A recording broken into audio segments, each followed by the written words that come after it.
Baik, selamat malam semuanya. Jadi, di sini saya akan menyampaikan revisi terkait dengan pembahasan soal nomor 23 latihan 5.5 terkait dengan nilai maksimum dan minimum. Jadi tadi pada saat kita membahas di yang sesi asistensi tadi ada sedikit kesalahan terkait dengan soal yang saya tulis tadi. Jadi, pada saat membahas tadi saya lupa untuk mempertimbangkan nilai interval pada soal. Jadi, tadi kan sebenarnya di soalnya ada untuk intervalnya mulai dari setengah sampai 7/2.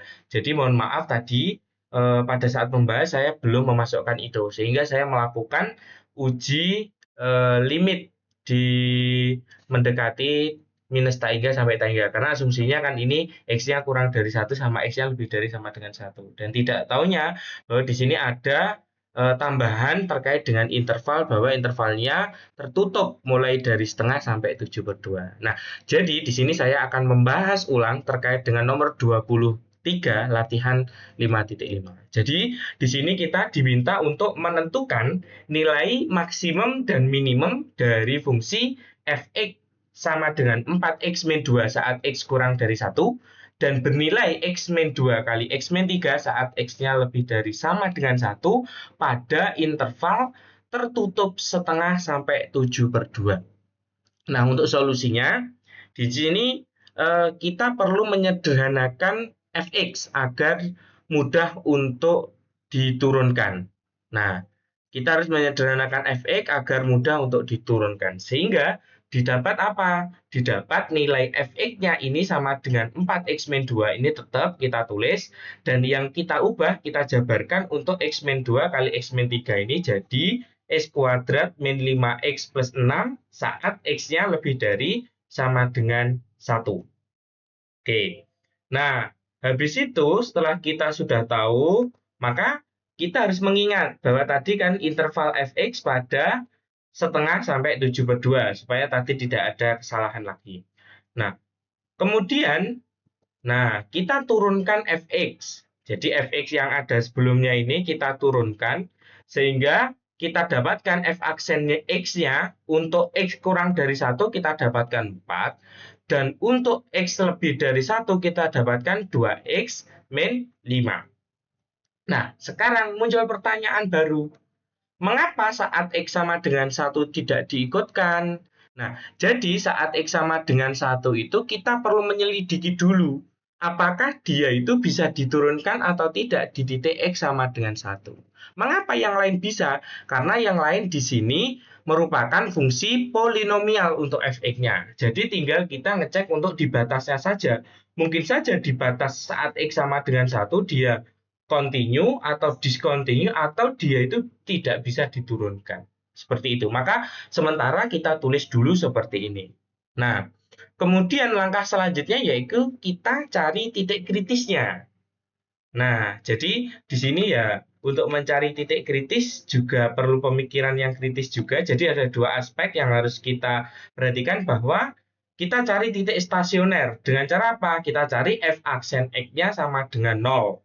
Yang kedua yaitu saat fx tidak dapat diturunkan. Jadi titik kritis ada dua opsi, titik stasioner sama fx tidak dapat diturunkan.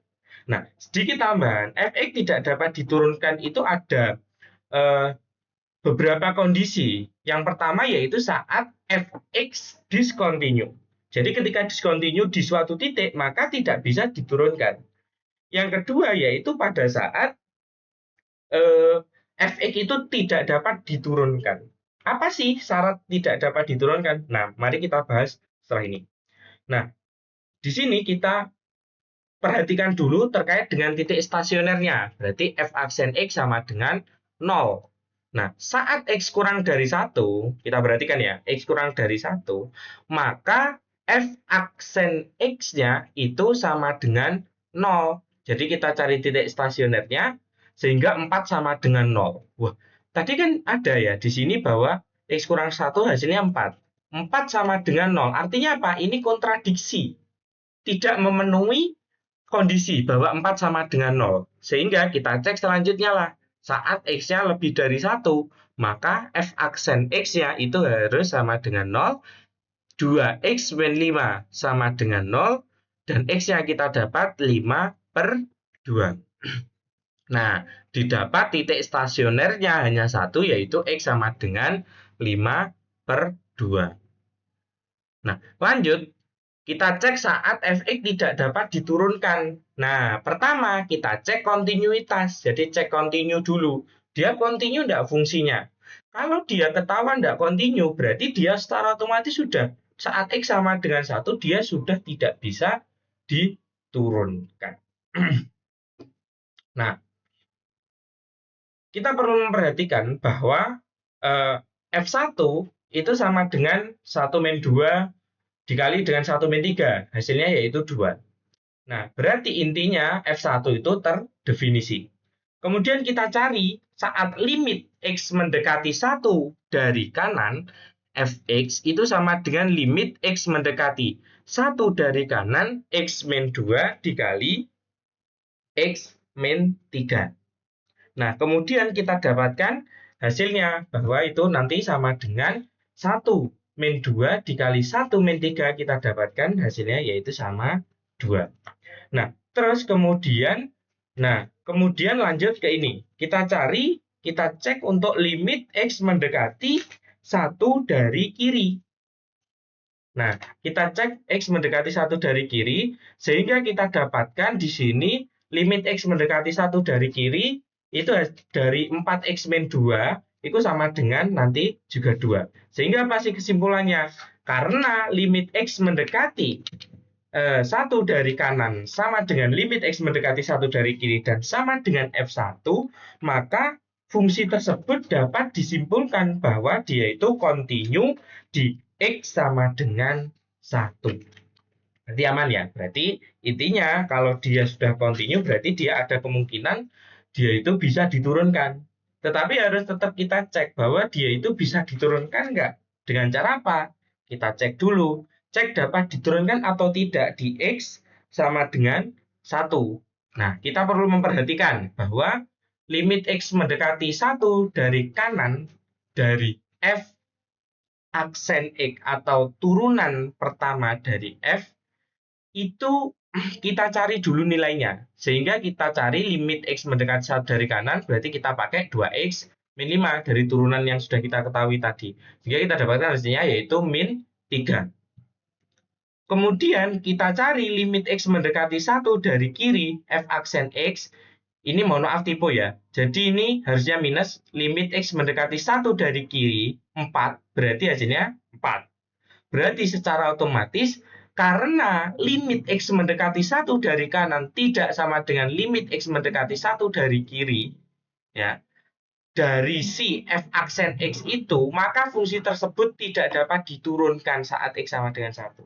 Karena logikanya, ketika kedua fungsi itu diturunkan, terus kemudian dia dilimitkan, dicari limitnya dari kanan atau dari kiri, tidak menemukan di suatu titik yang sama, berarti secara otomatis dia itu tidak bisa diturunkan di titik tersebut. Jadi kesimpulannya ini, dia tidak bisa diturunkan saat X sama dengan 1. Oke.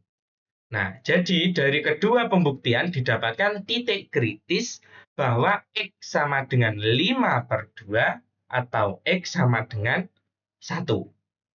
Tuh. Aman ya harusnya. Nah, terus kemudian kita evaluasi untuk titik kritis dan titik batasnya. Nah, untuk X setengah, maka F setengahnya kita pakai dari fungsi awal tadi, bahwa F setengah sama dengan 4 kali setengah min 2. Berarti 2 min 2 sama dengan 0. Terus untuk X sama dengan 1, maka F1 sama dengan 2. Untuk X sama dengan 5/2, maka F 5/2, setelah kita hitung hasilnya, kita dapatkan setengah dikali min setengah sama dengan minus 1/4. Untuk X sama dengan 7/2, F 7/2 sama dengan 3/2 dikali setengah, sama dengan 3/4.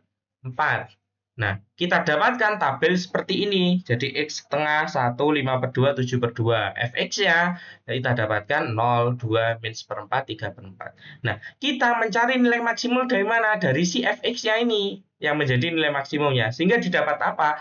Nilai maksimumnya adalah X sama Fx-nya yaitu 2, dan minimumnya apa? Minimumnya adalah negatif 1/4. Sehingga dari situ kita dapat simpulkan bahwa nilai maksimum adalah 2 terjadi saat X sama dengan 1. Ini. Terus kemudian nilai minimum adalah minus 1/4 terjadi saat X-nya sama dengan 5/2. Jadi jawabannya seperti itu.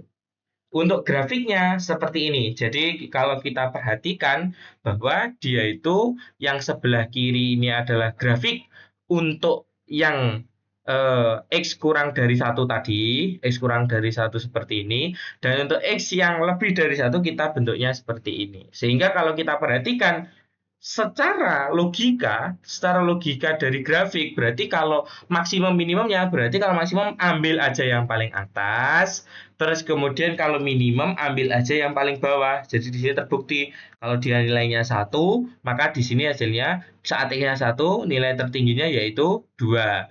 Terus saat ini yang paling bawah berapa ini? Berarti ini kan minus 0,225. Ya, 0, iya, 0,225 atau itu sama dengan minus 1/4 terjadi saat X-nya sama dengan di sini 5/2. Nah, jadi itu. Sehingga dari situ didapatlah hasil seperti ini. Nah, mungkin itu yang dapat saya sampaikan dari pembahasan saya terkait dengan revisi dari soal nomor 23 ini. Semoga dapat membantu kalian dalam belajar dan semoga dari sini juga bisa menambah referensi kalian untuk bisa latihan kalkulus 1. Terima kasih atas perhatiannya dan juga atas antusiasmenya, dan sampai jumpa di lain waktu. Selamat malam semuanya.